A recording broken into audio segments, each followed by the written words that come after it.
ቀጥለን እንማማራለን። መጽሐፈ ሲራክ ምዕራፍ 5 የየዕለት የሕይወት መመሪያ። ገንዘብህን በከንቱ አትበትን፣ ገንዘብ በቃኝ አትበል፣ የሰውነትህን ፈቃድ አትከተል።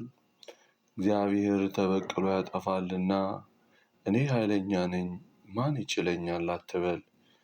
እግዚአብሔር ብዙ ዘመን ይታገሳልና ኃጢአት ሰርቼ ፍዳ አልተቀበልኩም አትበል።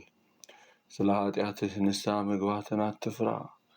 የእግዚአብሔር ቸርነቱ ብዙ ነው እያልክ በኃጢአት ላይ ኃጢአት አትስራ። ቸርነትም መቅሰፍትም ከእርሱ ዘንድ ይመጣልና መቅሰፍቱም በኃጢአተኛ ሰው ላይ ይመጣል። ለእግዚአብሔር መገዛትን ቸል አትበል፣ ሞት ድንገት ትመጣለችና ከቀን ቀን አታሳልፍ። ፍዳ ከመቅሰፍት ጋር በመጣብህ ጊዜ በመከራ ትጨነቃለህ። በመከራ ጊዜ አንተን ማዳን አይችልምና ቀምተህ ላመጣኸው ገንዘብ አትሳሳ። ለሰው ሁሉ ምስጢርህን አታውጣ። የወደድከውን ሁሉ አትከተል። ለአንዱ እውነት ለአንዱም ሐሰት እንደሚናገር እንደ ኃጢአተኛ ሰው አትሁን። አንተስ በጥበብህ ጸንተህ ኑር፣ ቃልህም አንድ ይሁን። ፈጥነህ ስማ፣ ቃልህን ለመመለስ ግዴታ የታገስክ ሁን።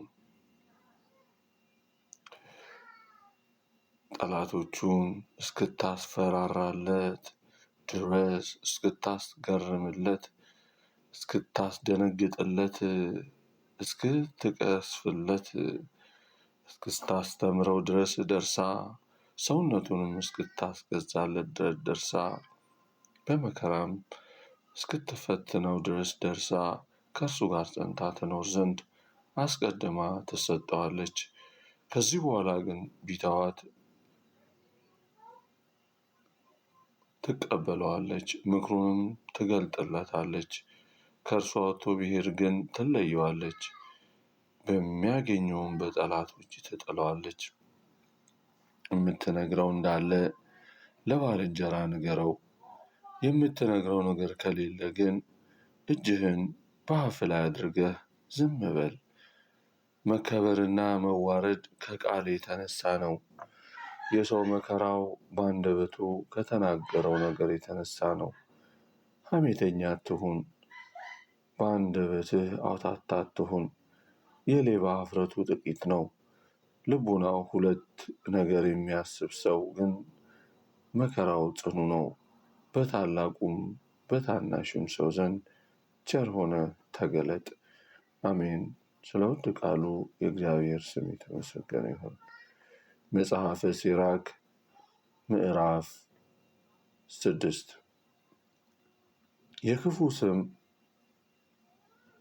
የክፉ ሰው ፍጻሜው ስድብና ውርደት ነውና ጠላት ከምትሆን ወዳጅ ሁን። አንደበቱ ሁለት የሆነ ኃጢአተኛ ሰውም እንዲሁ ነው፣ ለአንዱ አንድ ነገር ለአንዱም አንድ ነገር የሚናገር። አንበሳ ላምን እንደሚነጣጥቅ አሕዛብ ሰውነትህን በሞት እንዳይነጣጥቋት ከልቡና ባነቃኸው ምክር ራስህን አታኩራ። አረማዊ ቅጠልህን ይበላብሃል፣ ግምጃህን ያጠፋብሃል፣ ፍሬህንም ታጣለህ። ወርቅህን እንደ ደረቅ እንጨትም ይጥልሃል።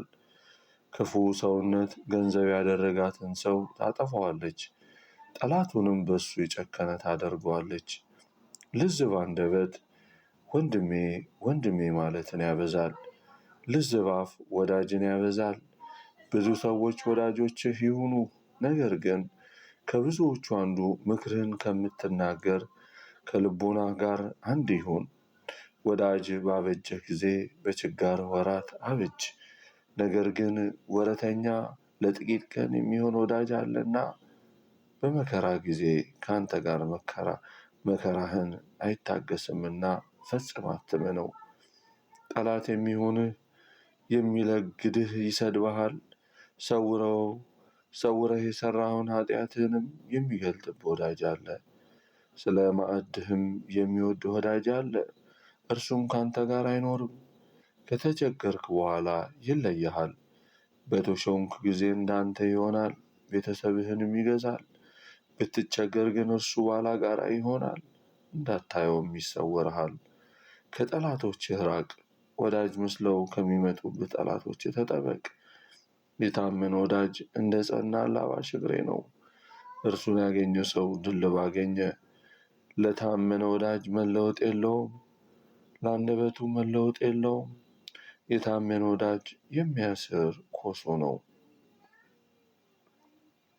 ኮሶ ሲያሽር ደስ እንደሚያሰኝ እንደዚያ ደስ ያሰኛል። እግዚአብሔርን የሚፈሩ ሰዎች ግን ያገኙታል፣ ባልንጀራው እንደሱ ይሆነዋል። እግዚአብሔርን የሚፈራ ሰው ወንድሜ ወንድሜ ማለት ያቀናል። ልጄ በሕፃንነትህ ጥበብን ምረጣት፣ እስክታረጅ ድረስ ስትረዳህ ታገኛታለህ። የሚያርስ ዘርም የሚዘራ ሰው ሞፈር ቀንበሩን ተሸክሞ እንደሚሄድ አንተም ሰውነትህን ክትት አድርገህ ወደ እርሷ ሂድ። ለእርሷ በመገዛት ጥቂት ትደክማለህና ፍሬዋን ፈጥነህ ትበላለህና የከበረ ፍሬዋን ጠብቅ። በሰነፎች ዘንድ ፈጽማ ጎጣጎጥ ናት፣ አእምሮ በሌለው ሰው ልቦናም አታድርም።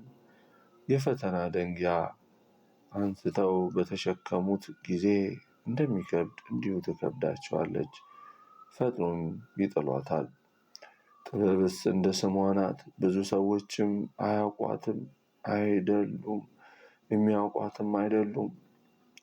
ልጄ ምክሬን ስማ፣ በምክሬም ጸንተህ ኑር። ምክሬን አታቃልል፣ እግሮችህን ወደ ቀንበሯ አግባ። እግረ ልቦናህን በሥርዓቷ አጽና፣ ዣንጀራዋንም በአንገትህ እሰር። በክሳደ ልቦና ሥርዓቷን ያዝ፣ ጫንቃህን ዝቅ አድርገህ ተሸከማት። መትከፍተ ልቦናህን ዝቅ አድርገህ አስባት። በእግረ ብረቷም አትበሳጭ፣ ሥርዓቷን አትሰልች። በፍጹም ሰውነትህ ወደ እርሷ ሂድ፣ በፍጹም ዕውቀትህም ሥርዓቷን ጠብቅ። ፍለጋዋን ተከተል፣ አምልኮቷን ጠብቅ። ፈልጋት ታገኛታለህ፣ ያዛት አትተዋት። ኋላ በፍጻሜ ዘመንህ ዕረፍተ ነፍስ ታገኛለህ፣ ተድላ ደስታ ይሆንልሃል። እግረ ብረቷም እንደ ጽኑ ጋሻ ይሆንሃል፣ ሥርዓቷ እንደ አላባሽ አግሬ ይሆንሃል። የዘላለም ወርቅ በእርሷ ዘንድ አለና ዣንጀራዋን የክብር ልብስ ወደ መሆን ይመልስልሃል። ሥርዓቷ ክብር ወደ መስጠት ይመለስልሃል። ማሰሪያዋም የሰማያዊ ሐር ጌጥ ይሆንሃል። ሥርዓቷ ሰማያዊ ክብር ይሆንሃል። እንደ ምሉጣ ግምጃም ትለብሳታለህ፣ የደስታ ዘውድህንም ታቀዳጅሃለች። ልጄ ብልህ ትሆን ዘንድ ብትወድ፣ ትማርም ዘንድ በልቦና ብትጨነቅ፣ ጥበብን ትሰማ ዘንድ ብትወድ መከራውን ታገስ። ጆሮህን ጥበብን ትሰማ ዘንድ ብትፈልግ በብዙ መምህራን ዘንድ ጸንተህ ኑር። ከእነርሱ የተማርከውን አይተህ ተከተለው። የመጽሐፉን ነገር ሁሉ ፈጥነህ ስማ፣ የጥበብም ምሳሌ አይዘነጋህ። የተማረ ሰው ብታይ ፈጥነህ ወደ እርሱ ሂድ፣ እግርህም በደጃፉ መድረክ ይመላለስ። የእግዚአብሔርን ትእዛዝ አስብ፣ መጽሐፍቶችንም ሁል ጊዜ አንብብ። እርሱ ልቡናህን ያጸናሃል፣ ጥበብንም ትወዳት ዘንድ መወደድን ይሰጥሃል። የልዑል እግዚአብሔር ስም ስለ ቅዱስ ቃሉ የተመሰገነ ይሁን። አሜን። ወስብሐት ለእግዚአብሔር።